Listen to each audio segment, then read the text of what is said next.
വിഴിഞ്ഞത്ത് വള്ളം മറിഞ്ഞ് കാണാതായ ഒരു മത്സ്യത്തൊഴിലാളിയുടെ മൃതദേഹം കണ്ടെത്തി. പുല്ലുവിള സ്വദേശി ആന്റണിയാണ് മരിച്ചത്. പൂവാർ തീരത്ത് നിന്നാണ് മൃതദേഹം ലഭിച്ചത്. ഒരാൾക്കായുള്ള തെരച്ചിൽ ഇപ്പോഴും തുടരുകയാണ്. മത്സ്യബന്ധനത്തിന് പോയ 5 പേർ അടങ്ങുന്ന സംഘത്തിലെ 3 പേർ നീന്തി രക്ഷപ്പെട്ടിരുന്നു.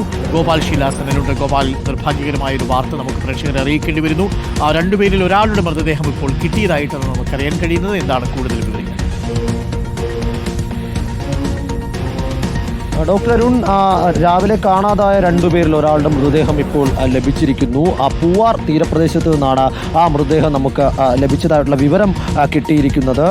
അതിനോടൊപ്പം തന്നെ കാണാതായ മറ്റൊരാൾക്ക് വേണ്ടിയുള്ള തെരച്ചിൽ ഇപ്പോഴും തുടരുകയാണ്. അതിനോടൊപ്പം തന്നെ മറ്റൊരു നിർഭാഗ്യകരമായ വാർത്ത കൂടി വിഴിഞ്ഞത്ത് നിന്ന് റിപ്പോർട്ട് ചെയ്യാനായിട്ടുണ്ട്. ഇപ്പോൾ നമ്മൾ ദൃശ്യങ്ങളിൽ കാണുന്ന ഒരു മഞ്ഞ കയർ, ഈ പാറയിൽ കെട്ടിയിട്ടുള്ള ഈ ഒരു മഞ്ഞ കയറിൽ ഇവിടെ ഒരു വലിയ ബോട്ട്, 20 ലക്ഷം രൂപ വരുന്ന ഏകദേശം 20ഓളം പേർക്ക് മത്സ്യബന്ധനത്തിന് പോകാൻ കഴിയുമായിരുന്ന ഒരു ബോട്ട് ഇവിടെ കെട്ടിയിട്ടിരുന്നു. എന്നാൽ ഇന്നലത്തെ കാറ്റിലും മഴയിലും ഈ ബോട്ട് പൂർണ്ണമായും ഇവിടെ മുങ്ങിപ്പോയി എന്നുള്ള നിർഭാഗ്യകരമായ വാർത്തയാണ് ഇപ്പോൾ പുറത്തു വരുന്നത്. അത് വലിയ ബോട്ടാണ്. അതായത് സാധാരണഗതിയിൽ വിഴിഞ്ഞത്ത് നിന്ന് പോകുന്ന അല്ലെങ്കിൽ മത്സ്യബന്ധനത്തിനായി പോകുന്ന മീഡിയം ലെവലിലോ അല്ലെങ്കിൽ ചെറിയ ലെവലിലോ ഉള്ള ഒരു ബോട്ടല്ല, വലിയൊരു ബോട്ടാണ് മുങ്ങിയിട്ടുള്ളത്. ആ ബോട്ട് കണ്ടെത്താനുള്ള ശ്രമം സ്കൂബ ഡൈവർമാരുടെ നേതൃത്വത്തിൽ ഇപ്പോഴും ഇവിടെ പുരോഗമിക്കുകയാണ്. എന്നാൽ അതിൻ്റെ അവശിഷ്ടമോ എന്തെങ്കിലും തരത്തിലേക്കുള്ള തുമ്പോ സൂചനയോ ഇതുവരെയും കണ്ടെത്താൻ സാധിച്ചിട്ടില്ല എന്നുള്ളതാണ് ഏറെ നിർഭാഗ്യകരം.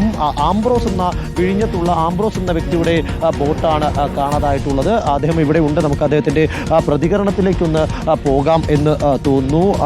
അദ്ദേഹം ആംബ്രോസ് എന്ന ചേട്ടൻ്റെ പ്രതികരണത്തിലേക്ക് നമുക്ക് പോകാം. ചേട്ടാ, ഇത് എപ്പോഴാണ് ഈ സംഭവം ഉണ്ടായത്?